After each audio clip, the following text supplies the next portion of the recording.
have some very clear, discernible causes. An IED explodes and a soldier or a Marine has traumatic brain injury as a result. Trauma can come like an earthquake or a tsunami. And trauma can also be caused in different ways that are harder to pin down, but are no less traumatic. It was Sunday afternoon on the 27th of September when my husband and I knew something was very wrong, but we hadn't gotten the word yet. We didn't know exactly what had happened. And until you know what's happened, you hold on to hope. You hold on to anything normal. And then about 8 o'clock in the evening on Sunday in September, on a really gorgeous day in eastern North Carolina, we got a call from the Boulder County Sheriff's Office Coroner, letting us know that our 22-year-old son had been found dead in a park in Colorado. The trauma, the disorientation, the confusion, and that being in the midst of fog and you just don't even know where it came from, or maybe a whiteout in the snow.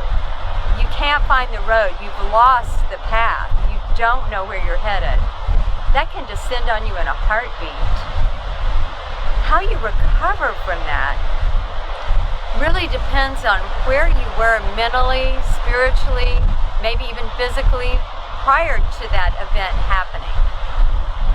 In my own case, I believe that my recovery from that news truly began almost instantly, because as a dear friend of mine once told me, sometimes you don't have the luxury of not letting it happen, especially as the mom, the wife. We take on different responsibilities. But I have to think that as soon as I called my son's girlfriend, and when she finished screaming and told me that he was going to change the world, I made a decision right then that he would. And that would be my purpose, to take his energy and to figure out how we could change the world. The next day, on our way to Colorado to reclaim his body, my husband and I decided that we would begin a nonprofit, and that we would begin the nonprofit to help people like our son who were emerging entrepreneurs who needed some money to get started.